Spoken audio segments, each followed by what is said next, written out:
आज 24 क्वेश्चन करेंगे जो परीक्षा की दृष्टि से काफ़ी इम्पोर्टेंट है और विभिन्न एग्जाम में कई तो प्रश्न डायरेक्ट आए हुए भी हैं। पहला क्वेश्चन है, सिंधु घाटी की सभ्यता के लोग किस देवता की पूजा करते थे? Option A Vishnu, option B Brahma, option C Indra और ऑप्शन डी पशुपति। तो इसका सही उत्तर होगा ऑप्शन डी, ये पशुपति की पूजा करते थे। क्योंकि मोहनजोदड़ो से एक योगी की जो मूर्ति मिली है जिसको मार्शल ने शिव की संज्ञा दी है, और सिंधु घाटी एक कांस्ययुगीन सभ्यता है, आदि ऐतिहासिक काल में है। आदि ऐतिहासिक उसको कहते हैं कि जिसमें लिखित तो साक्ष्य है लेकिन उसको पढ़ा नहीं गया है, और तंबा और टीन को मिला के ये लोग कांसा तैयार करते थे, और मातृ देवी की पूजा यहाँ प्रमुखता से होती थी। नेक्स्ट क्वेश्चन है, अनेकांतवाद निम्नलिखित में से किसका क्रोड सिद्धांत एवं दर्शन है? ए बौद्ध मत का, बी जैन मत, सी सिख मत और डी वैष्णव मत। तो अनेकांतवाद जैन मत है, और अनेकांतवाद को ही स्यादवाद के नाम से भी जाना जाता है। तो स्यादवाद से भी क्वेश्चन पूछता है। नेक्स्ट क्वेश्चन है, कनिष्क के शासनकाल में बौद्ध सभा किस नगर में आयोजित की गई थी? Option A Magadh, B Pataliputra, C Kashmir और डी राजगिरी। तो इसका सही आंसर होगा ऑप्शन सी, कश्मीर में हुआ था। प्रथम शताब्दी में कश्मीर के कुंडल वन में हुआ था, और इसके अध्यक्ष थे वसुमित्र और उपाध्यक्ष थे अश्वघोष थे। और पाटलिपुत्रा में तीसरी बौद्ध संगति हुई थी अशोक के शासनकाल में। पहली बौद्ध संगति राजगीर में हुई थी और दूसरी बौद्ध संगति वैशाली में हुई थी। चारों बौद्ध संगति याद रखना है, यहाँ से क्वेश्चन बार बार आते हैं। नेक्स्ट क्वेश्चन है, भारत में प्राचीनतम सिक्के थे? तांबे के थे, बी सोने के थे, सी रांगा के थे और डी चांदी के थे। तो इसका सही आंसर होगा चांदी के थे। और प्राचीन सिक्के जिसको हम आहत मुद्रा भी कहते थे, आहत सिक्के कहते थे, इनके ऊपर ठप्पा लगाकर कोई चिन्ह बना दिया जाता था, और ये 6ठी शताब्दी ईसा पूर्व से मौर्य काल के बीच में चलते थे। नेक्स्ट क्वेश्चन है, विश्व का पहला गणतंत्र वैशाली में किसके द्वारा स्थापित किया गया था? ऑप्शन ए मौर्यों के द्वारा, ऑप्शन बी नंद के द्वारा, सी गुप्तों के द्वारा और डी लिच्छवियों के द्वारा। तो इसका आंसर होगा ऑप्शन डी, लिच्छवियों के द्वारा विश्व का पहला गणतंत्र स्थापित किया गया था। नेक्स्ट क्वेश्चन है, सिकंदर के हमले के समय उत्तर भारत पर निम्नलिखित राजवंशों में से किस एक का शासन था? ऑप्शन ए नंद वंश, ऑप्शन बी मौर्य वंश, ऑप्शन सी शुंग वंश और ऑप्शन डी कण्व वंश। तो इसका सही आंसर होगा ऑप्शन ए नंद वंश, क्योंकि जब 326 ईसा पूर्व में सिकंदर का आक्रमण हुआ था तो उत्तर भारत में यानी मगध पर नंद वंश का शासक था और शासक थे घनानंद। नेक्स्ट क्वेश्चन है, कलिंग युद्ध का विवरण हमें ज्ञात होता है? ऑप्शन ए 13वें शिलालेख द्वारा, ऑप्शन बी रुमनदेही स्तंभ लेख द्वारा, ऑप्शन सी ह्वेनसांग के विवरण द्वारा और ऑप्शन डी प्रथम लघु शिलालेख द्वारा। तो कलिंग युद्ध का जो विवरण हमें प्राप्त होता है वो 13वें शिलालेख द्वारा प्राप्त होता है, यानी ऑप्शन ये इसका सही जवाब है। और 261 ईसा पूर्व में यह युद्ध हुआ था। इस युद्ध के बाद ही अशोक ने युद्ध नीति को त्याग दिया और धम्म नीति को अपना लिया। नेक्स्ट क्वेश्चन है, प्रकाश संश्लेषण हेतु सर्वाधिक क्रियाशील प्रकाश है? ऑप्शन ए बैंगनी प्रकाश, ऑप्शन बी लाल प्रकाश, ऑप्शन सी नीला प्रकाश और ऑप्शन डी हरा प्रकाश। तो प्रकाश संश्लेषण में सर्वाधिक क्रियाशील लाल प्रकाश होता है, यानी ऑप्शन बी इसका सही जवाब है। और दूसरे नंबर पर आता है नीला प्रकाश। नेक्स्ट क्वेश्चन है, पर्णहरित यानी क्लोरोफिल में निम्नलिखित में कौन सा तत्व पाया जाता है? ऑप्शन ए लोहा, ऑप्शन बी तांबा, ऑप्शन सी मैग्नीशियम और option D manganese.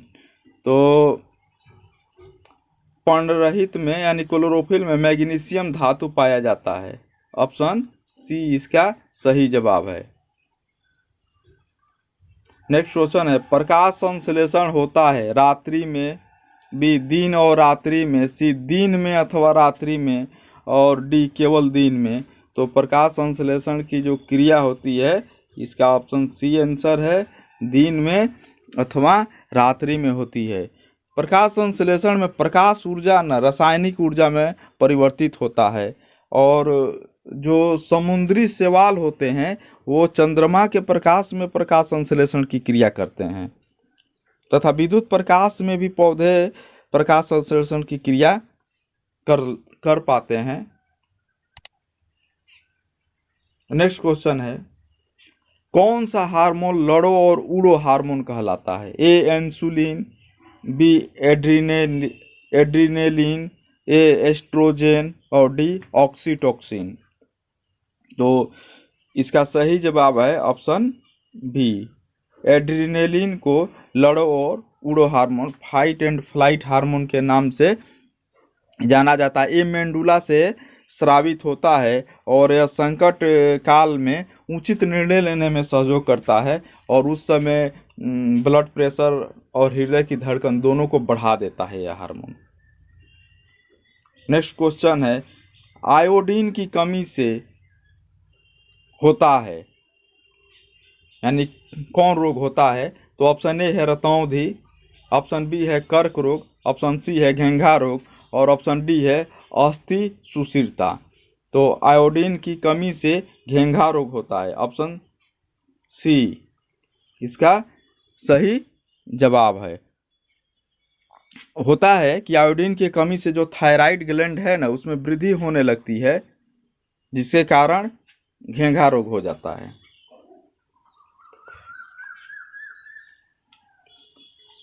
Next question है, इंसुलिन एक प्रकार का है हार्मोन है, ऑप्शन बी एंजाइम है, ऑप्शन सी विटामिन है, ऑप्शन डी नमक है। तो इंसुलिन हार्मोन है, इसका सही जवाब हो गया ऑप्शन ए, इंसुलिन हार्मोन है। और ये जो पैंक्रियाज है अग्नाशय, पैंक्रियाज में जो स्थित होता है आइसलेट ऑफ लैंगरहैंस कहते हैं, जिसको लैंगरहैंस की दीपिका बोलते हैं। उसी में बीटा सेल से इसका स्राव होता है और इसकी कमी से मधुमेह नामक यानी डायबिटीज रोग हो जाता है। और 14 नवंबर को डायबिटीज दिवस भी मनाते हैं, मधुमेह दिवस। नेक्स्ट क्वेश्चन है, पीतल निम्न की मिश्र धातु है? ऑप्शन ए तांबा और लोहा, ऑप्शन बी जस्ता एवं लोहा, ऑप्शन सी तांबा एवं जस्ता और ऑप्शन डी लोहा एवं निकिल। तो पीतल तांबा एवं जस्ता की मिश्र धातु है यानी इसका ऑप्शन सी सही है। इसका एक कोड है पिताजी। तो पी से पीतल, ता से तांबा और ज से जस्ता। तो पिताजी कोड याद रखिएगा, इससे बन जाता है ये क्वेश्चन। नेक्स्ट क्वेश्चन है, टंका एक मिश्र धातु है। टंका एक मिश्र धातु है टीन तथा सीसा की, टीन तथा तांबे की, सी है टीन तांबे तथा जस्ता की और डी है टीन सीसा एवं जस्ता की। तो टंका जिसे हम सोल्डर भी कहते हैं, तो ये सोल्डर धातु होती है टीन तथा सीसा की, यानी ऑप्शन ए इसका सही है। टंका एक मिश्र धातु है टीन तथा सीसा की। नेक्स्ट क्वेश्चन है, भारतीय संविधान का संरक्षक कौन है? ऑप्शन ए राष्ट्रपति, ऑप्शन बी संसद, ऑप्शन सी मंत्रिपरिषद और ऑप्शन डी सर्वोच्च न्यायालय। तो इसका सही जवाब होगा ऑप्शन डी सर्वोच्च न्यायालय। सर्वोच्च न्यायालय को संविधान का संरक्षक कहा जाता है। नेक्स्ट क्वेश्चन है, संविधान के किस अनुच्छेद के तहत सर्वोच्च न्यायालय भारतीय नागरिकों के मूल अधिकारों की सुरक्षा करता है? अनुच्छेद 74, बी में है अनुच्छेद 56, सी में है अनुच्छेद 16 और डी में है अनुच्छेद 32। तो इसका सही जवाब होगा ऑप्शन डी, अनुच्छेद 32। क्योंकि अनुच्छेद 32 जिसको संवैधानिक उपचारों का अधिकार भी कहा जाता है, उसके तहत सुप्रीम कोर्ट रीट जारी करता है मूल अधिकार के हनन पर, और उच्च न्यायालय यानी हाई कोर्ट आर्टिकल 226 के तहत रीट जारी करता है। नेक्स्ट क्वेश्चन है, वर्तमान लोकसभा में प्रत्येक राज्य के लिए स्थानों का आवंटन आधारित है। ए 1971 की जनगणना पर, बी 1951 की जनगणना पर, ऑप्शन सी 1961 की जनगणना पर और ऑप्शन डी 1981 की जनगणना पर। तो इसका सही जवाब होगा ऑप्शन ए, यानी 1971 की जनगणना पर, और ये 2026 तक यहीं चलेगा। नेक्स्ट क्वेश्चन है, निम्न में से किसे नागरिकता संबंधी कानून बनाने का अधिकार प्राप्त है? ए राज्य विधानमंडल को, बी संसद को, सी राष्ट्रपति को और डी राज्यपाल को। तो नागरिकता संबंधी कानून बनाने का अधिकार ना संसद को होता है, यानी ऑप्शन बी इसका सही जवाब है। नेक्स्ट क्वेश्चन है, जनसंख्या नियंत्रण एवं परिवार नियोजन विषय किस सूची के अंतर्गत वर्गीकृत किया गया है? ऑप्शन ए है संघ सूची, ऑप्शन बी है राज्य सूची, ऑप्शन सी है समवर्ती सूची और ऑप्शन डी है इनमें से कोई नहीं। तो इसका सही जवाब होगा समवर्ती सूची। समवर्ती सूची में जनसंख्या नियंत्रण एवं परिवार नियोजन को रखा गया है। चूँकि संघ सूची पर केंद्र कानून बनाता है, राज्य सूची पर राज्य बनाता है और समवर्ती सूची पर केंद्र और राज्य दोनों कानून बना सकता है, लेकिन जब दोनों के कानून में गतिरोध उत्पन्न होगा तो केंद्र के कानून ही मान्य होता है।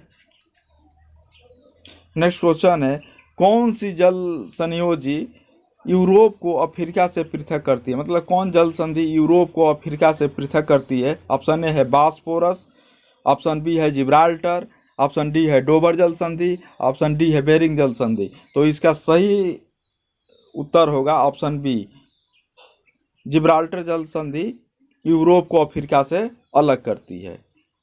नेक्स्ट क्वेश्चन है, स्वेज नहर जोड़ती है? ऑप्शन ए भूमध्य सागर को लाल सागर से, ऑप्शन बी भूमध्य सागर को कैस्पियन सागर से, ऑप्शन सी लाल सागर को हिंद महासागर से, ऑप्शन डी भूमध्य सागर को हिंद महासागर से। तो स्वेज नहर भूमध्य सागर को लाल सागर से जोड़ती है, यानी कि ऑप्शन ए इसका सही जवाब होगा। नेक्स्ट क्वेश्चन है, विश्व का सबसे ऊंचा जलप्रपात कौन है? Option A Boyoma, option B Stanley, option C Angel और ऑप्शन डी नियाग्रा। तो विश्व का सबसे ऊंचा जो जलप्रपात है ना वो एंजिल है, यानी ऑप्शन सी इसका सही जवाब है। और एंजिल जलप्रपात ना वेनेजुएला में है, जो कोरोनो नदी पर स्थित है। नेक्स्ट क्वेश्चन और लास्ट क्वेश्चन जो है वो है, नियाग्रा जलप्रपात किसकी सीमा पर स्थित है? ऑप्शन ए स्विट्जरलैंड एवं जर्मनी, ऑप्शन बी अमेरिका एवं कनाडा, ऑप्शन सी फ्रांस एवं इटली, ऑप्शन डी डेनमार्क एवं स्वीडन। तो नियाग्रा वाटरफॉल है, ये है अमेरिका और कनाडा की सीमा पर, यानी ऑप्शन बी इसका सही जवाब हुआ। ओके फ्रेंड, फिर मिलते हैं किसी नेक्स्ट वीडियो में और बहुत सारे इंपॉर्टेंट क्वेश्चन के साथ। तब तक के लिए ओके बाय।